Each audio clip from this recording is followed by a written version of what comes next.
2468, who do we appreciate? Angela. I'm Angela Duckworth. I'm Stephen Dubner. And you're listening to No Stupid Questions. Today on the show, how will the rising demand for customized products shape the future of our society? We have too many jams and too many kinds of nuts. Also, does multitasking actually increase productivity? Even though I'm pretty focused on speaking with Angela Duckworth, I'm also breathing and sitting. I'm probably digesting. Angela, I want to ask you a question that's inspired by some of the listener emails we receive for Freakonomics Radio. Sounds good. So a typical email might read something like, I love your show, but if you ever do this again, or that again, as you did on episode number 400, whatever, I'm going to stop listening. Sometimes it's a particular guest they dislike, maybe for ideological reasons or political reasons, but usually it's the way a guest will talk, maybe a lot of uptalk, or maybe with vocal fry. There are also sounds that annoy people, sirens being used as sound effects, which we realized a long time ago is truly annoying, because if you're out listening to a podcast on your bike or walking, you don't know if it's a real siren. Exactly. So we got rid of that. And then there's something else we stopped. Here, this is an email we got not long ago. Please, someone writes, for the love of all that is good and holy, never record someone slurping or chewing on your podcast again. I say this out of love and for everyone who is overcome with murderous rage when they hear those noises. Please don't play slurps or chewing. In fact, we've actually done episodes about misophonia. What is that? Misophonia is a condition whereby it's very painful to hear certain oral sounds like slurping and chewing. In fact, even though we knew this, even though we'd done an episode on this topic, we recently tried out a new, what's called a sting, which is a little sonic stamp that you hear meant to brand something like 20th Century Fox. Dun, dun, dun, dun. Oh, right. Like the Netflix sound that everyone knows. Da-dun. Exactly.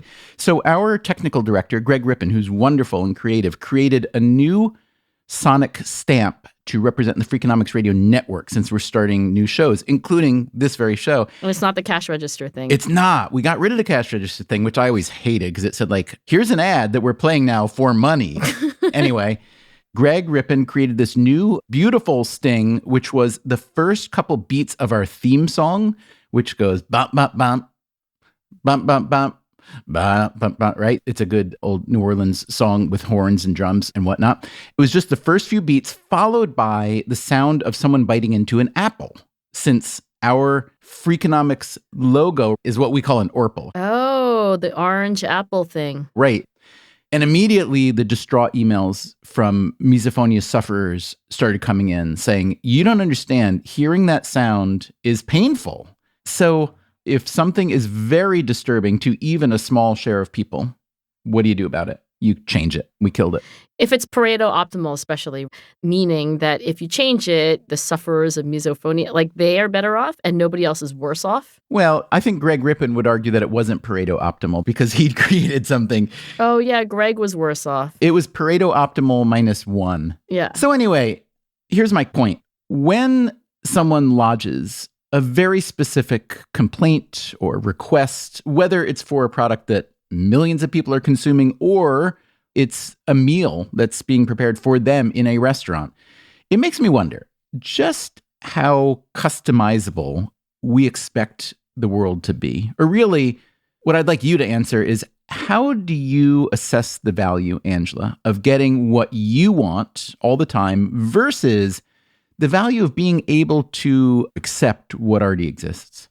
The reason why this is such a great question is that we're living through ever more customization availability. Do you remember the days where there were 3 major television networks? I do. And I remember paging through the TV guide and actually with a ballpoint pen circling like, oh, Thursday night, 8 o'clock, Love Boat, can't wait. And the nice thing about that era was that we all were watching things at the same time. We had more, I think, shared experience. Do you remember when there would be the Peanuts specials? And you'd come to school the next day and everybody's talking about it. We were all literally on the same page, if you don't want to think about TV Guide, and sort of metaphorically on the same page. Could you believe the Great Pumpkin didn't come? So tragic. I kind of miss that, and maybe I'm just romanticizing the era before you could customize your social media feed to be only people that you agree with. But I do think that we've lost something. I embrace elements of your old person's argument, and I share some of them because, yes, there is something wonderful about simplicity and, yes, shared experiences, yada, yada, yada. But even if that were more desirable, it's long gone. And look, you can customize things to have a very narrow choice set if that's what you want. If you want to program your cable at home to have only ABC, NBC, and CBS, I'm sure you can quite easily.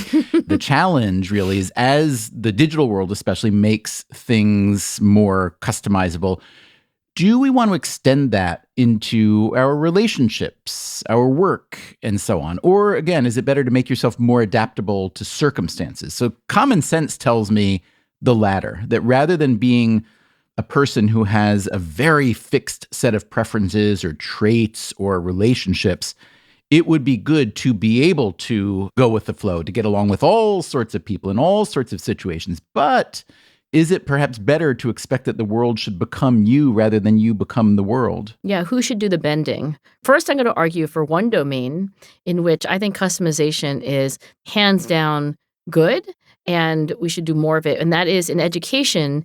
Personalized instruction is when a software program, or in fact a teacher, gives you as a student or a learner exactly what you need at that moment. Instead of what the next chapter says we should all be doing, you recall what it was like to be sitting there just bored as could be while the teacher said something that the teacher thought was applicable to most of the class, but certainly wasn't applicable to you. Like, you already know what the answer to number 17 was, and you don't need it worked out on the board. And it's a waste of time. And as you start to get frustrated, you're less engaged, and whatever question 18 is, you're not interested or ready. The 2 sigma effect in learning refers to this finding that you would have a 2 standard deviation increase, enormous learning gains, if you would only allow students to be working on exactly what they needed to be working on, not what all the other students need to be working on. Economists have been studying personalized instruction and finding that indeed it's an extremely reliable way to improve learning without changing the nature of what was being learned, just to customize where in the curriculum that person should be and where the feedback needs to be directed, et cetera.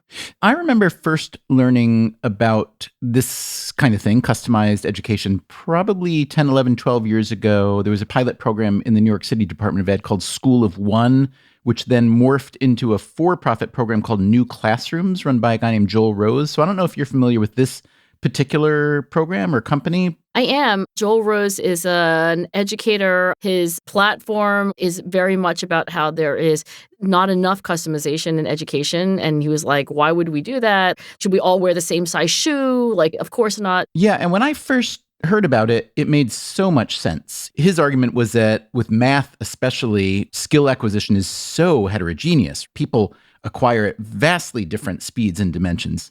So he and his team came up with a way to measure each student's ability, then receive a lesson in any number of different modalities. There might be a teacher at the head of a classroom with many kids. There might be a smaller group. It might be peer learning, might be virtual.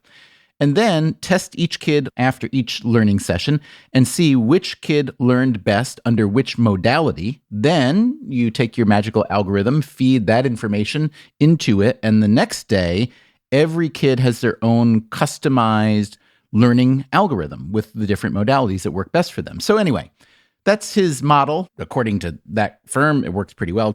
Obviously, one side effect of the pandemic is that there's been some move toward virtual and asynchronous education, but I've been astonished by how little that idea seems to have invaded education generally.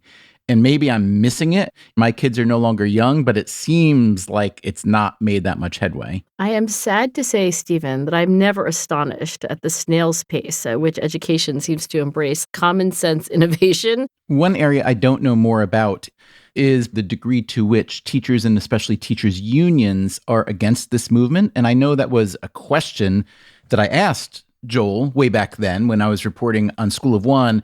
And his reply was, well, having this kind of technology and customizable education doesn't necessarily presume there will be the need for fewer teachers. In fact, there might be more, because there might be more circumstances and more modalities. But I think whenever something is the way it's been, there's always a quadrant that is reluctant to change for all kinds of reasons, some of them good. Well, I'm not sure it's individual teachers who are reluctant or whether there's a kind of institutional inertia. We have all these textbooks that we've been using and we spent a lot of money on them, and all of our professional development trainings are already set up for the next year. There's just all kinds of reasons. Although I would add to that very long list, individually, many of us yearn for change but cling to the familiar, as the saying goes. But we are not going backward. We are only going forward. And just think about Khan Academy, Zern Math, all of these programs that we're starting to take for granted because so many people are using them. They're all customizable. And look, it's different in every realm. If you think about medicine, I mean, goodness, customizable, personalized medicine has been a mantra now for many years, not just for things like cancer that are so complicated, but generally the more data a doctor, for instance, has on you and the more data there exists on potential treatments, the better the outcomes, theoretically at least. Also, there is a tool online called the Configurator Database Project. This is an example of how widespread mass customization is from the consumer end. So when you want to buy stuff, you can go on this Configurator Database Project and look at how different companies, more than 1,300 companies in 17 industries, what they offer from a customized perspective, whether it's camping gear, clothing, cars, and so on. And the options become, for those who are comfortable using it, unbelievably bountiful. But I think that the world offering so many options so quickly is overwhelming for people. And while it's pretty easy to make an argument that the benefits are large to customizing, I think the intimidation or the confusion factor persuades some people to say, nah, I just want my 3 channels. Get out of my face. And that's the friction that I'm feeling when I ask this question. This is like the opposite of Trader Joe's then, right? What I love about going to Trader Joe's is when you go, you don't have 17 kinds of cashews. You basically have a choice and you buy them or you don't. And I loved the reduction of choice, actually. Or as Sheena Iyengar proved with her famous jams study, if you have like 24 different types of jam on display in a beautiful grocery store, many, many, many people will stop for a free taste if that's what you're offering, but not that many people will buy, as opposed to if you have 3 or 6 flavors on display and offer a sample, then fewer people may stop by the spectacle, but more will buy. That's the paradox of choice lesson. Now, when you think about paradox of choice and we have too many jams and too many kinds of nuts and customization can be really bad, actually, or there's this hidden cost of it, it may be that technology will rescue us once again, having created a problem of too much choice. It'll rescue us because of artificial intelligence algorithms that serve you up, like Alexa just told me the next book I should read. Netflix is going to tell me the next movie I might want to watch. And the education programs that I mentioned aren't giving you 14 different math problems that you could do next. It's just going to say, do this one. And it's been selected for you based on this very sophisticated computation and your past history and so forth. So you could argue technology to the rescue. But I think the tax of customization is that if you raise your children to always want things to be ever more just so for them, you are, I think, setting them up for a bit of unhappiness. They're never going to be satisfied with what they got because there's always going to be some room for things to be a little more customized to your idiosyncratic preferences. I have to say, that sounds a little bit like a surprisingly antediluvian argument coming from you. What does that word antediluvian mean? Old-fashioned, let's say. What does diluvian mean? It was before the age of Diluvia. Oh, anti as in before. Yes. Oh, I always thought, who's against Diluvia? The nation of Diluvia or something. It's the time before the flood, the biblical flood, antediluvian. So, a long time ago. So, you sound like an old fogey. And I get the nostalgia part, and I get the shared community part. But don't you want young people, old people, every people to embrace all the possibilities that exist in humankind and civilization? In other words, don't you want people to be concerned about a disease that only kills 1,000 people a year? Don't you want artists to think about an idea that may matter only to 10,000 people in the world? Because isn't that what we really mean when we talk about our embrace of diversity? Well, two things can be true at the same time that give you different prescriptive recommendations. You can cure cancer and have only 3 TV stations at the same time. That's exactly my point, Stephen. Glad we're on the same page. No, my point being that in some ways, customization is amazing. And I'm so glad that technology has made customization not only in medicine, not only in education, but in consumer goods and so forth. Like, I love that I can buy exactly the coffee bean caffeination grind, all good. So that says, yay, thumbs up on customization. Let's have more of it.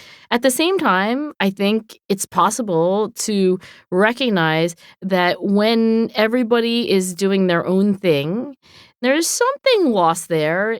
And it's not that one is always better than the other. I hate to say this, in the words of Angela Duckworth, I violently agree with you. And in fact, I was mostly taking a devil's advocate position because I too enjoy the communal bond and shared experience of the thing, the one thing. But I do find it to be a really interesting puzzle, and especially a generational puzzle. Our kids are of the age, they're in their late teens, where they've grown up with a palette of options, especially digital options that plainly didn't exist 20 or 30 years ago.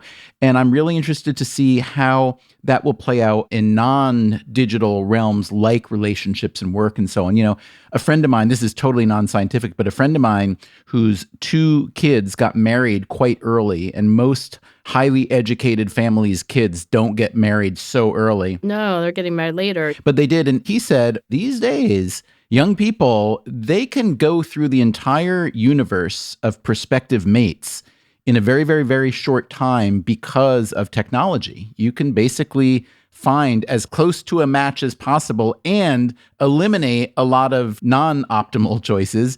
And then you're like, well, let's get on with it. Again, that is about as unscientific as it gets. Like, you can, for example, go on their Facebook account and learn so many things about them that the search process is so efficient that you could maybe marry somebody when you're 23 versus in your 30s or something. Yeah. That is so interesting. I mean, I don't disagree that you can learn things more quickly, but I think the unhappy consequence of a culture of customization is that we have standards which are sometimes impossible to meet.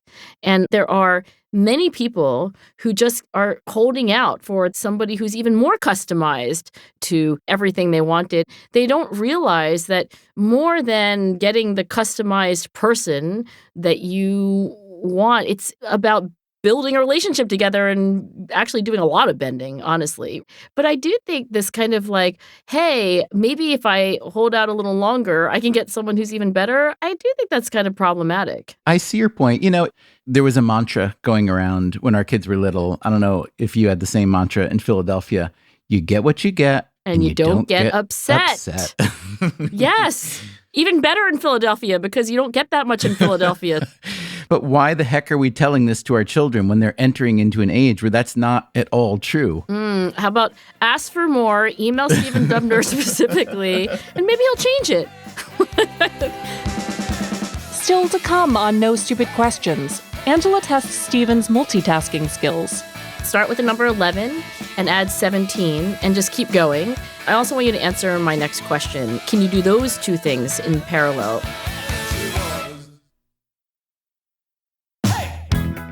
Stephen, I'd like to read you an email from one of our listeners.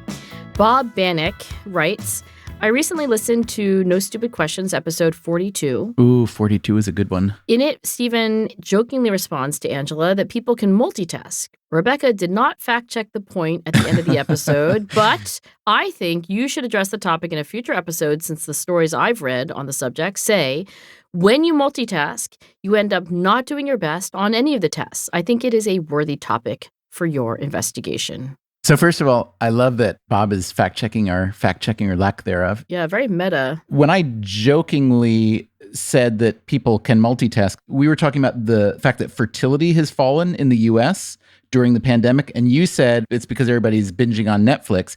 And I said, well, can't you do two things at the same time? Yes, well, I guess it depends on whether you've put one of those two things on autopilot. But Bob didn't actually ask a question. He says it's a topic worth investigating. So, Angela, how about we turn it into a question for Bob, or maybe two, starting with perhaps, what is multitasking? I believe the word first arose in the 1960s talking about computers, IBM computers specifically, and the idea was that a computing machine could literally execute multiple tasks simultaneously, unlike a human.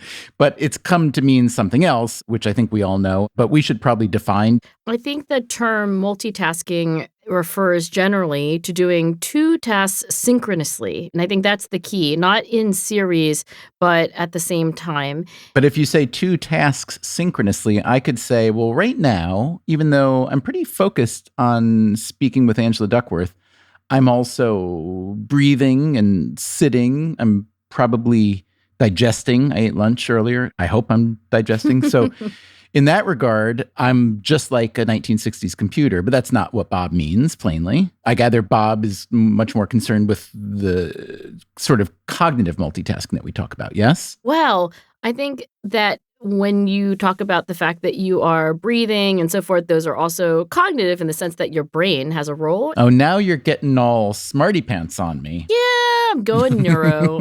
And by the way, I have like a degree in neurobiology and a degree in neuroscience, so let's flex a little bit here. Hey, you know what? It's all worth it now. Yeah, that's right. Well, I think what I'm about to say, it didn't really need those degrees for.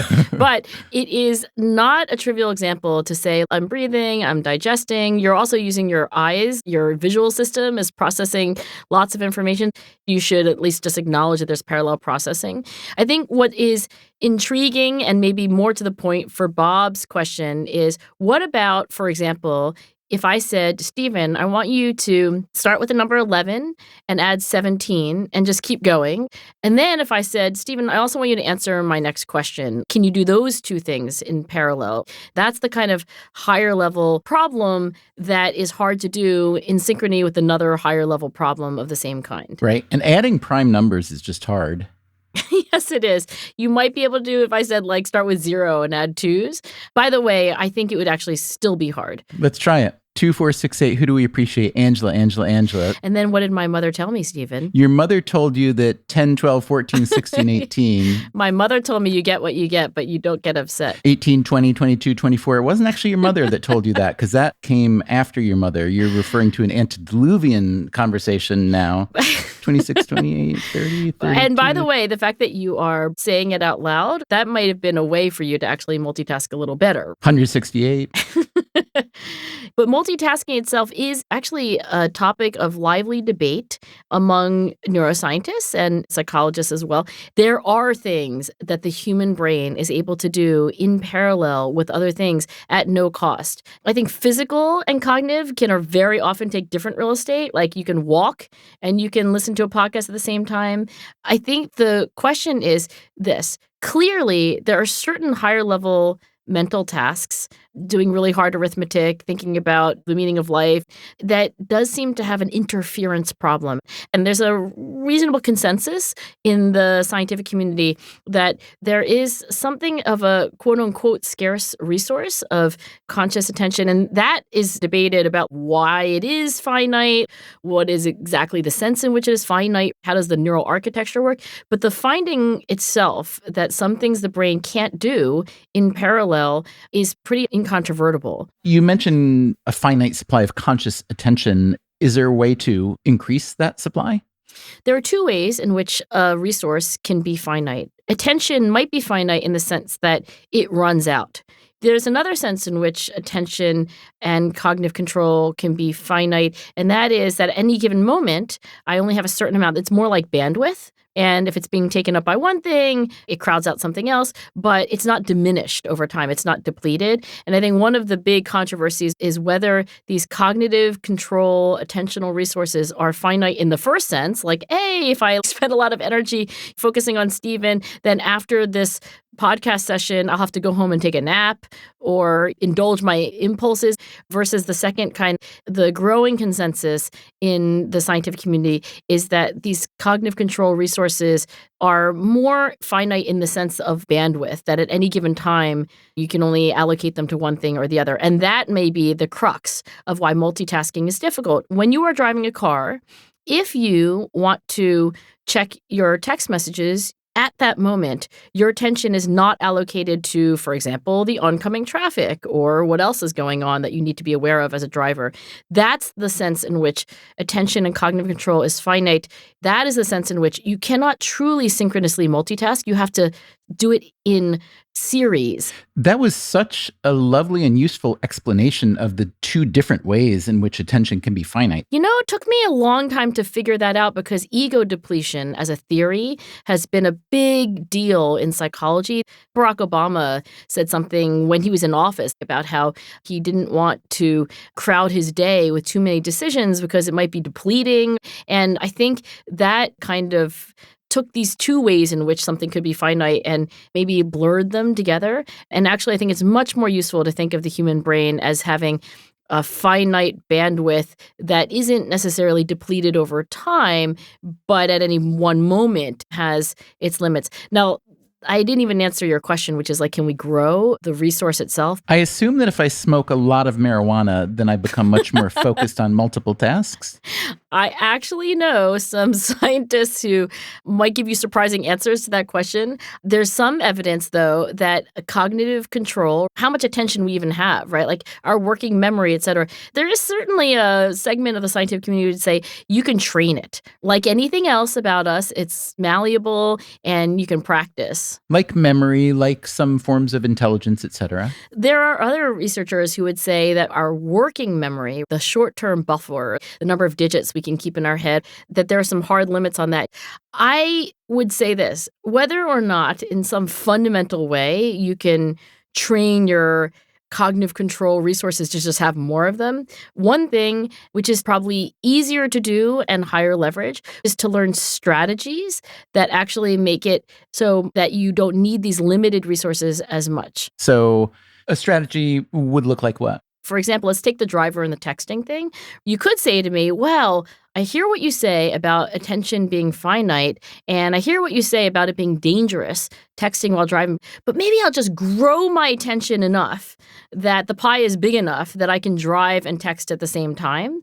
And I have a colleague, I should say, at Penn named Kit Delgado, an emergency room physician who actually changed his whole career because he, as an ER physician, had so many experiences, tragic accidents where the victims of texting while driving, often the person who was not the texter. He changed his entire career, and that's all he works on right now, behavioral science to reduce texting while driving and other very foolish things. But I think rather than saying like, oh, I'm going to train my attentional resources to be bigger, the smarter thing would be to use strategies to make it not easy or possible for you to text while driving. Okay, sure. So that's the constraining way to do it.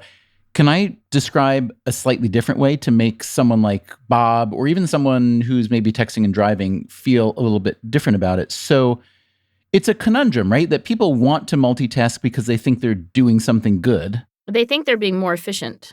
And I have seen research, this is by Gal Zauberman at Yale. Do you know Gal? Yeah, I do know Gal. And maybe you know his co-authors Shalina Serna and Rome Schrift. So they found in what looked to me like a series of pretty clever experiments that many people pride themselves on being good at multitasking. But what Zauberman and his colleagues came up with was an idea that what if you could essentially lie to people and tell them that they're multitasking, which makes them feel good, but have them not literally multitask and therefore have the task turn out well. So how does this work? So they recruited a bunch of people to watch a video. It was a Shark Week video from Animal Planet. They split the participants into two groups. One group were the alleged multitaskers, and they're told that they're going to work on two tasks at the same time: a learning task, which is about what's in the video, and a transcribing task, which means they need to write down what's being said in the video. The other group is doing exactly the same thing. They're watching and comprehending the video, and they're going to write down what's said. But it was framed to them as a single activity. Afterwards, there's a multiple choice quiz about the content of the video to see how well they processed it. And here, I'll read from a summary. The most fundamental finding is that when you take the exact same activity between these two groups, you find that those who believe they are multitasking are more engaged and perform better than those who believe they're doing a single task. Zauberman and his colleagues ran a total of 32 experiments across multiple realms to confirm this effect. So it's a mind trick, plainly, but can you imagine a way in which that kind of cognitive trick, we could use it on ourselves? So there is always a cost to doing two high-level mental things at once. And I don't know if there are any real tricks to get yourself to do it better. The major thing is that people should know that they are feeling more efficient probably when they're multitasking. You're toggling between your email and this document that you're writing. It feels like you're getting two things done at once, but the switching costs are real. And every time you have to reorient your eyes on the page, you're losing ground. We have talked on this show before, though, about the mental challenge and the sort of excitement of keeping several balls in the air. I think the example we talked about was a wait person in a restaurant keeping up with several tables of diners. And you and I have talked about how in the morning when I get up, I'll do some reading and then I'll look at emails. And then you're kind of sorting through which puzzles you want to solve and when and how. And there's some feeling there that to me is very exciting of not being sequential and robotic.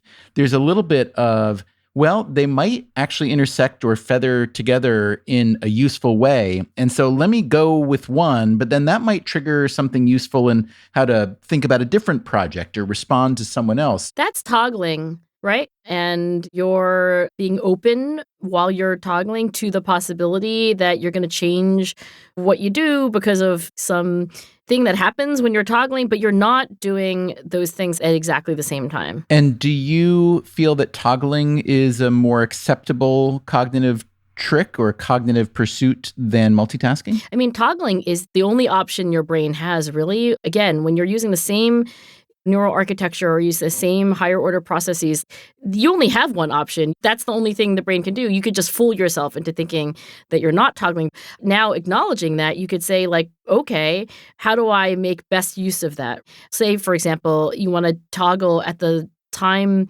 scale of 10 minutes. You're like, I want to do 10 minutes of email, and then I'm going to take 10 minutes to do something else. Great. I toggle actually at the time scale of days. So in my lab, Wednesday is a no meeting day.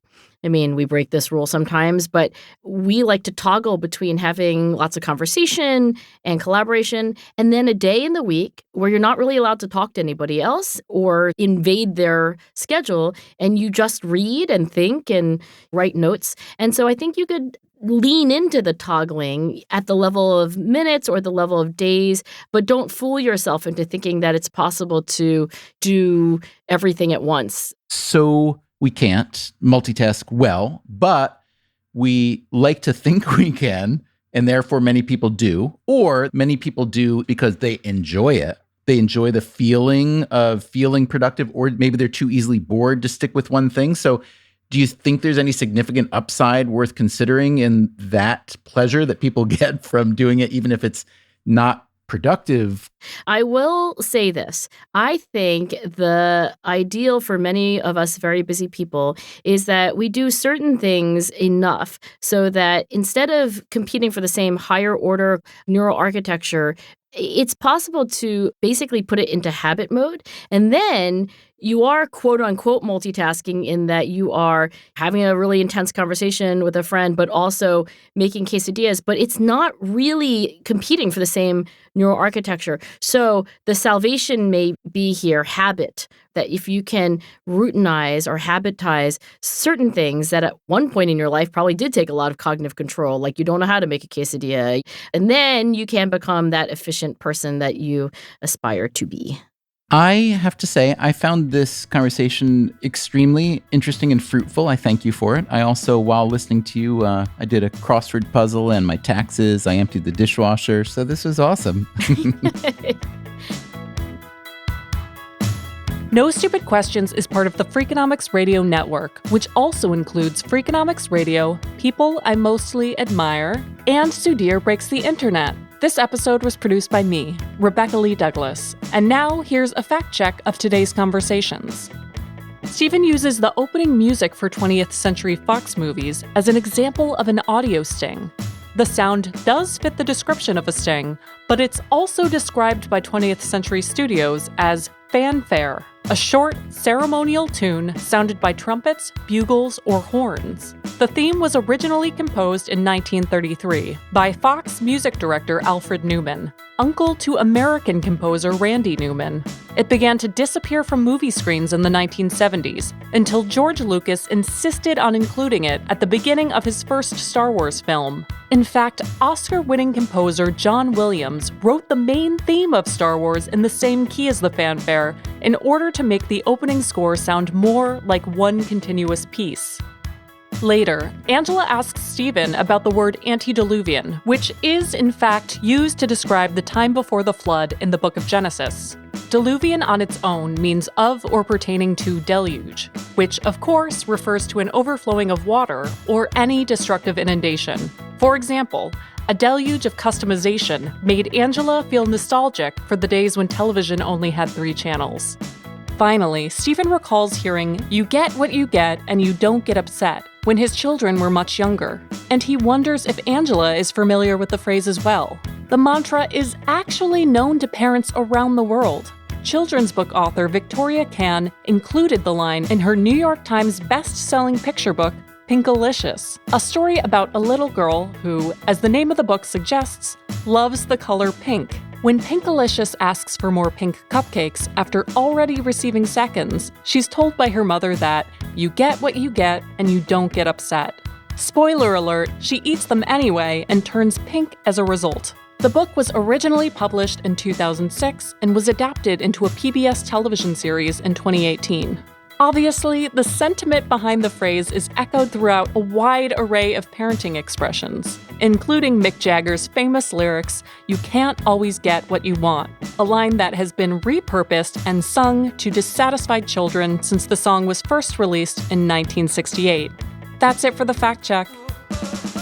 No Stupid Questions is produced by Freakonomics Radio and Stitcher. Our staff includes Allison Craiglow, Greg Rippin, Mark McCluskey, Joel Meyer, Trisha Bobita, James Foster, Emma Terrell, Lyric Bowditch, and Jacob Clementi. Our theme song is And She Was by Talking Heads. Special thanks to David Byrne and Warner Chappell Music. If you'd like to listen to the show ad-free, subscribe to Stitcher Premium. You can also follow us on Twitter at NSQ_show and on Facebook at NSQ Show. If you have a question for a future episode, please email it to nsq@freakonomics.com. And if you heard Stephen or Angela reference a study, an expert, or a book that you'd like to learn more about, you can check out freakonomics.com/NSQ, where we link to all of the major references that you heard about here today. Thanks for listening. I could not understand the phrase drag and drop, which is, what you do with your computer. I do know what that is. The first 50 times I heard that, I thought, what's a drag and drop? A drop that's left behind by a dragon? There's so many things like that, like doggy dog world. My dad used to say it's a doggy dog world.